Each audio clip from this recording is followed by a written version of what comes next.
Welcome to this latest edition of our Workbench blog and all the news, updates and modelling exclusives from the fascinating world of Airfix. In this edition of Workbench, we will be looking at our latest scale model kit tribute to an aircraft which has to be considered one of the most notorious of the entire Second World War, one which became synonymous with the destructive intentions of the all-conquering Luftwaffe, the Heinkel He-III bomber. Unquestionably one of the most distinctive aircraft of World War II, the Heinkel He-III was one of several interwar aviation projects which started development as a fast, modern civilian transport aircraft, only to later reveal its true intentions as a strike bomber. Produced in large quantities wherever the Luftwaffe were operating, so you would expect to see the sky full of Heinkels. As we prepare to welcome the H-6 torpedo attack variant of this aircraft to the current Airfix range, we will be spending this edition looking at how this famous aircraft was able to adapt to take on a great many operational roles and become the Luftwaffe's main attack bomber for the duration of the Second World War. In other news, can you believe that this summer marks the 10th anniversary of our Workbench blog? That being the case, and with this clearly being an opportunity to celebrate, we will be announcing our Workbench Aluminium Anniversary competition shortly, with an impressive Airfix prize haul awaiting our lucky winner, something no self-respecting Workbench reader will want to miss. We had hoped to launch our competition this week, however the technology gods have not been on our side, so it's going to be something to look out for in next week's edition. So this is just our way of putting everyone under starters orders. On to matters pressing, and we have a classic WWII Luftwaffe kit addition to the 2025 range firmly in our sights in this latest edition of your weekly Workbench blog. As far as notorious aircraft designs of the Second World War are concerned, perhaps no aircraft has historically come to represent the destructive intent of the wartime Luftwaffe than the Heinkel He-III, an aircraft which could be described as being robust, workmanlike and functional, as opposed to being a thing of beauty. Although developed under the guise of being a fast, modern passenger transport aircraft, this aircraft was one created with much more sinister intentions in mind, the backbone of a new and capable Luftwaffe, one intended to rain down terror from the skies across Europe. It could even be suggested that this was an aviation wolf in sheep's clothing, one just waiting for the opportunity to strike. The service introduction of the Heinkel He-III can trace its lineage back to before the start of the Great War and the famous aircraft designer and manufacturer Ernst Heinkel. Initially employed at the Albatross Works, Heinkel would go on to work at the Hansa Brandenburg Company, where he was involved with the design of several of their successful aircraft. He was later appointed as head designer at Caspar Werke. However, some management differences led him to break away and form his own aviation business, the Heinkel Flugzeugwerke at Warnemünde in northern Germany in 1922. Initially having to work within the restrictions imposed on German manufacturing by the terms of the Treaty of Versailles, several designs during this period would actually be built outside Germany, most notably in Sweden and Japan, but allowing the company to develop and perfect their design skills.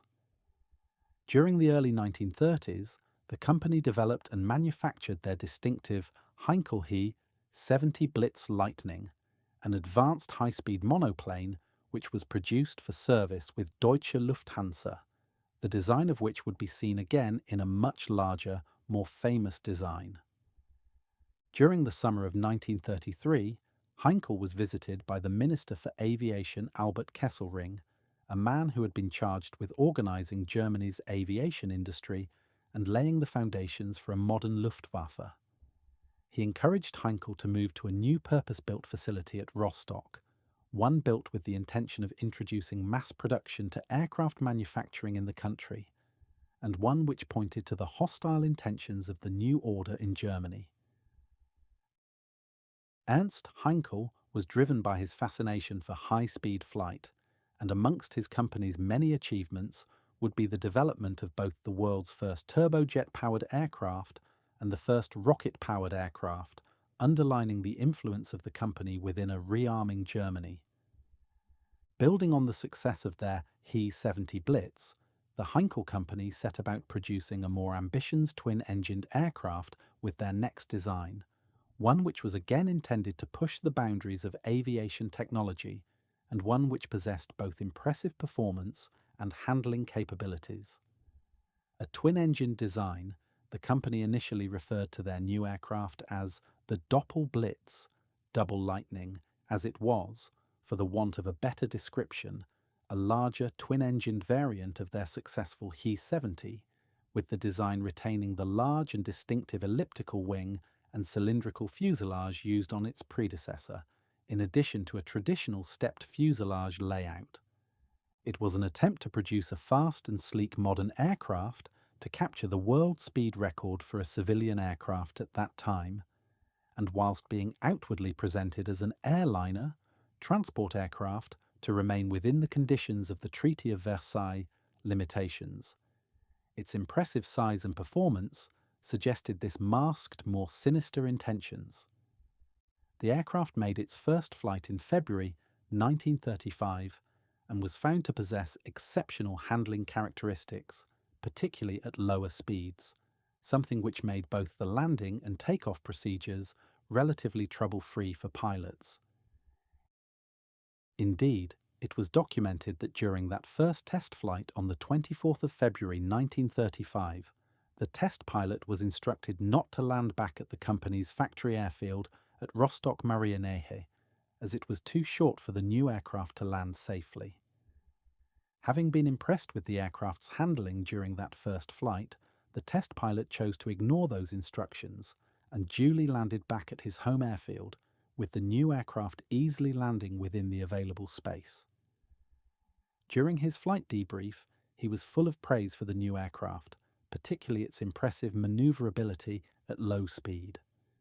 This prototype aircraft and the ones which immediately followed it would all be handed to Deutsche Lufthansa in an attempt to continue the development subterfuge, with the type being unveiled to the German public and the wider aviation world at Tempelhof Aerodrome as advanced passenger and mail-carrying transport aircraft on the 10th of January 1936.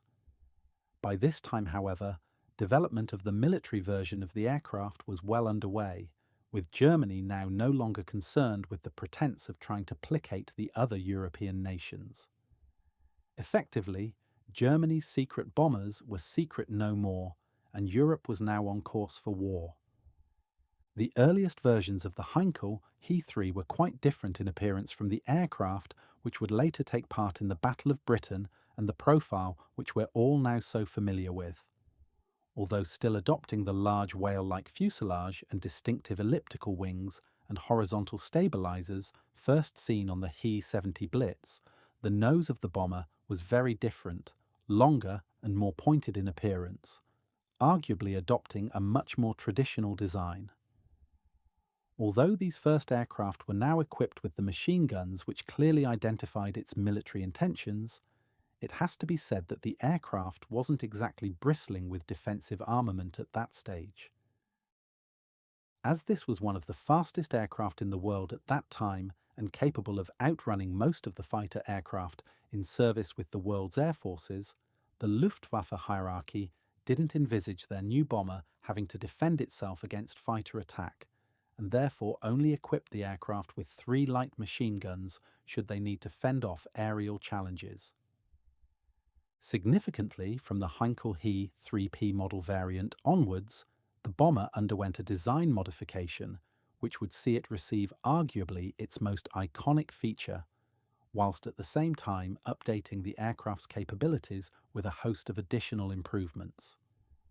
In addition to adopting the ubiquitous Daimler-Benz DB60 one-engine as its power plant, this variant also saw the introduction of a redesigned cockpit and front fuselage section, an upgrade which made for a roomier, more streamlined working environment for both the pilot and his bombardier. This development certainly gave the aircraft a much sleeker appearance and very much improved the frontal visibility for the pilot. However, with this shorter, taller nose section now being completely glazed, the Heinkel He-III had been given its most distinctive feature, one which would make it amongst the most recognizable shapes of the entire Second World War. In addition to giving the Heinkel its unmistakable profile, the new fully glazed cockpit afforded the pilot an exceptional field of view, but on the downside also made the front of the bomber a tempting target for enemy fighter pilots, affording the unfortunate crew very little in the way of protection in such circumstances. Sweeping all before them during the early stages of the war, the Battle of Britain would prove to be a chastening experience for Luftwaffe, and for Heinkel crews in particular, as the speed and manoeuvrability advantages the aircraft has possessed when it first entered service had now been nullified. Against the determined attacks of RAF fighters, Heinkel bombers were extremely vulnerable, unless they were protected by large numbers of supporting Messerschmitt Bf 109s. Although considered essentially obsolete as a bomber capable of operating in contested airspace from this point in the war onwards, the Heinkel. He would have to soldier on in a variety of offensive roles for the remainder of the war, with almost 7,000 of these distinctive bombers having been produced by the time the final aircraft rolled off the production lines in September 1944. As one of the most famous aircraft to see service during the Second World War, the Heinkel He-III bomber has always been a popular subject with the world's modelling community since the very establishment of the hobby, and has been a feature of the Airfix range since the early 1960s. Since the introduction of that first 1/72nd scale kit, with its interesting shape and historic notoriety, it must be considered one of the most popular kit subjects in our history, and has probably been built by hundreds of thousands of modellers since that time. An aircraft which, along with the Messerschmitt Bf 109 and Ju 87 Stuka, would become the very embodiment of German military aviation, might during the Second World War, the Heinkel. He-III has always been staple modelling fare within our beloved hobby, perhaps because it is such a distinctive-looking aircraft, but maybe also by virtue of the fact that so few examples remained after the war, with even less subsequently finding their way into museum collections around the world. This type scarcity has certainly cemented the Heinkel's legacy as a popular modelling project over the years. Due to the length of time this original kit spent in the range, and the enduring popularity of the aircraft as a modelling subject, the Heinkel He-III attracted the attentions of a new breed of Airfix product designers in 2014, who felt that a subject of this pedigree was deserving of a design revisit, and a new kit benefiting from all the latest design innovations the industry had to offer. Announced with the launch of our 2015 kit range, the new Heinkel He-III tooling would actually be featured in just the 5th edition of the then very new Workbench blog, where we exclusively revealed CAD imagery of the additional component frames introduced to allow the Junkers Jumo 211-powered H variant of the bomber to be produced. Arguably the most effective version of the famous Heinkel. He-III series of bombers, and certainly the one which was built in the greatest numbers, the He-III H series, attempted to address many of the shortcomings which were evident on earlier models of the bomber, in addition to upgrading the general performance and combat survivability of this widely used Luftwaffe aircraft. Although the Heinkel He-III could no longer claim to be an entirely effective attack bomber on the Western Front, following the losses experienced during the Battle of Britain, however, it would go on to serve with distinction in a variety of different roles, and in every theatre of operations where Luftwaffe aircraft flew. Successive upgrades enabled the aircraft to deliver a more effective weapons payload over greater distances, whilst at the same time providing Heinkel crews with much more effective defensive armament. The internal weapons bay was no longer used to carry bombs, but was instead converted to house additional fuel and oil tanks, allowing for much longer sorties to be mounted, many of which would be over water. This development also allowed these later Heinkels to carry larger, more devastating weapons from external hardpoints, which included air-launched torpedoes and the SC-1000 2,200-pound Hermann bomb. The latest release from this relatively new and incredibly popular tooling is scheduled for imminent release and includes two interesting schemes which mark the different offensive ordnance options crews flying this variant of the aircraft had available to them. Perhaps the most interesting missions carried out by H-model Heinkel. He-IIIs were those of the torpedo-carrying maritime attack bombers, aircraft which flew at wave-top height before delivering their payload of two air-launched LTF-5B torpedoes against their target vessels. Operating from the airfield at Bardufoss in northern Norway, the anti-shipping Heinkels of First Group of 26 were involved in the infamous attack against Arctic convoy PQ-17, an episode which proved to be one of the most disastrous episodes in the history of the Royal Navy.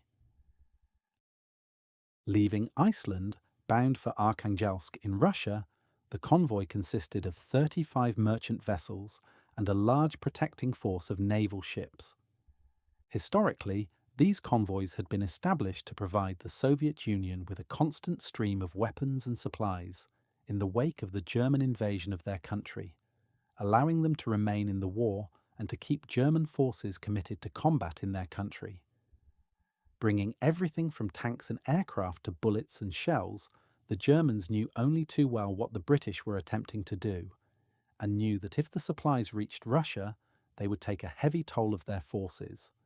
But if they could be destroyed at sea, that many German lives could be saved. Convoy PQ-17 was the largest Arctic convoy ever assembled to date, which for the first time brought together warships of both the British and American navies to protect a massive shipment of war supplies for Russia. The Germans knew about the convoy and were determined to prevent these supplies from getting through, assembling a mighty force of aircraft, submarines, and surface ships to be hurled against it. The scene was set for a monumental clash and an unprecedented British naval disaster. Once detected by the shadowing Germans, and when it was within striking range, the first attack came from a large force of Heinkel, her 3 torpedo bombers from KG-26. Warned of their approach, the escort vessels put up a murderous wall of defensive anti-aircraft fire, which claimed 4 of the Luftwaffe bombers destroyed. Determined in their attack, the torpedoes did their damage and several ships were sunk and the defensive shield of the convoy disrupted. A second wave of aircraft was even more determined, but the warship ring again put up accurate defensive fire, ensuring that all but the most committed of Luftwaffe pilots would have found it difficult to execute their attacks effectively.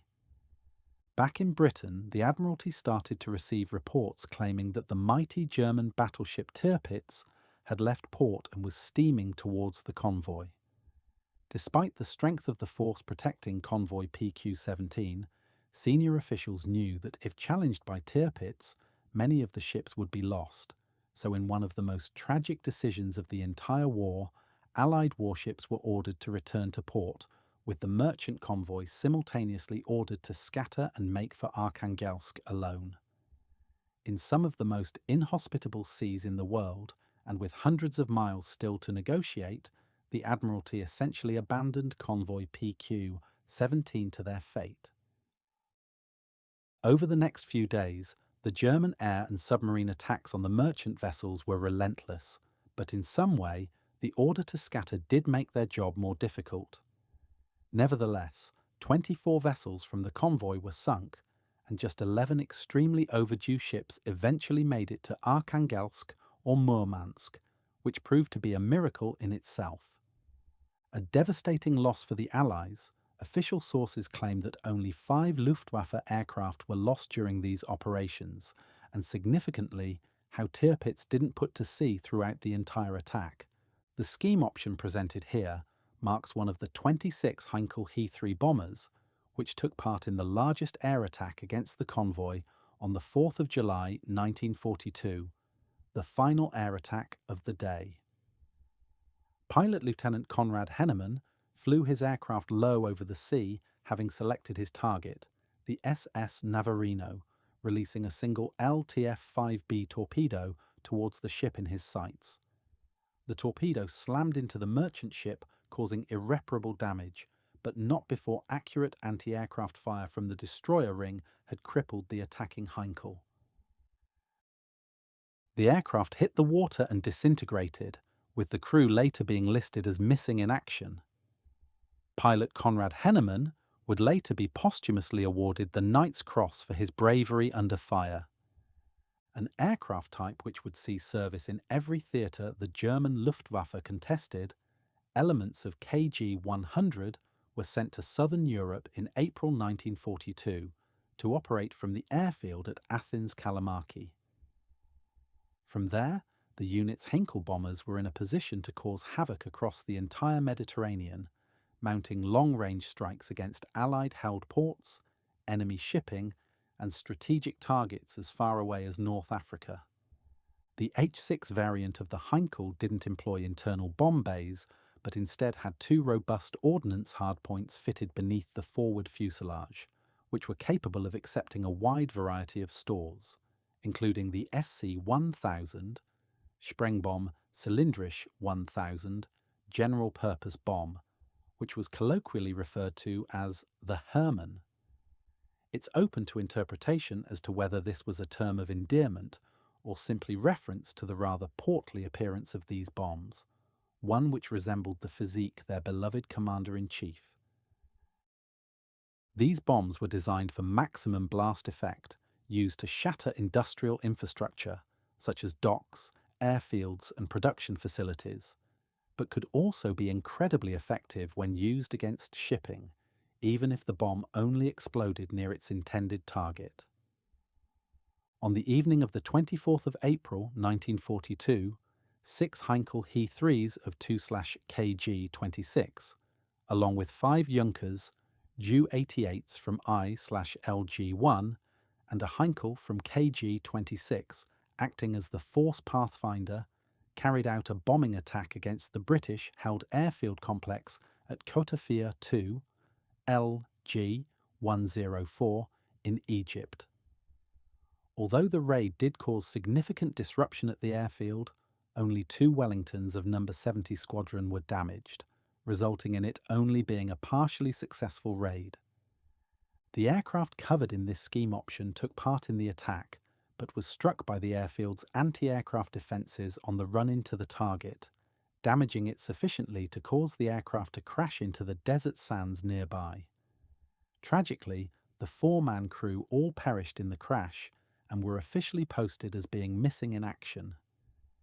This aircraft is unusual in its presentation and therefore of great interest to the modeller.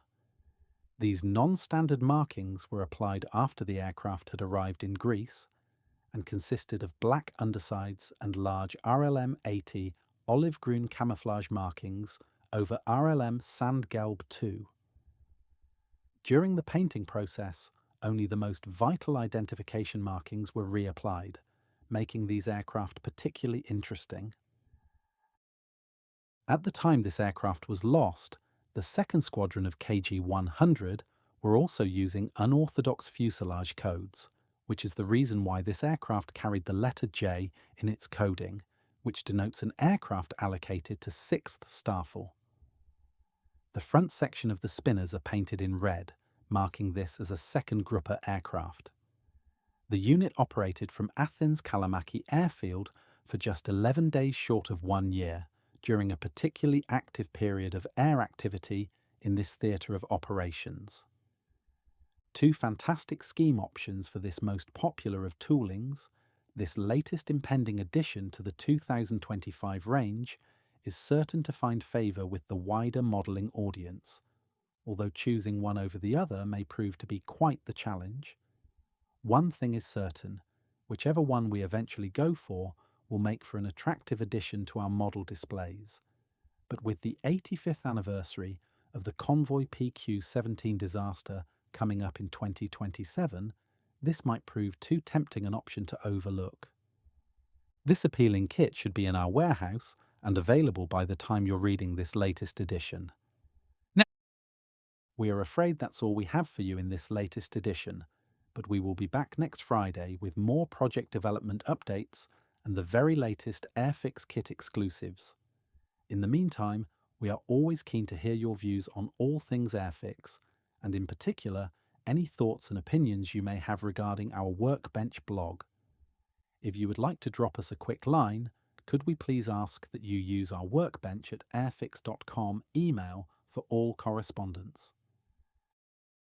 To revisit any of the Airfix blogs we have produced over the past 7 years or so, please head to our main Workbench hub, where you will find our entire blog back catalogue and all the Airfix design projects we have already covered. If you're watching on YouTube, please like and subscribe. If you're listening on Spotify, feel free to follow and rate us 5 stars if you've enjoyed. We'll see you next week for another installment of Workbench. This podcast audio was generated by AI using text written by a human.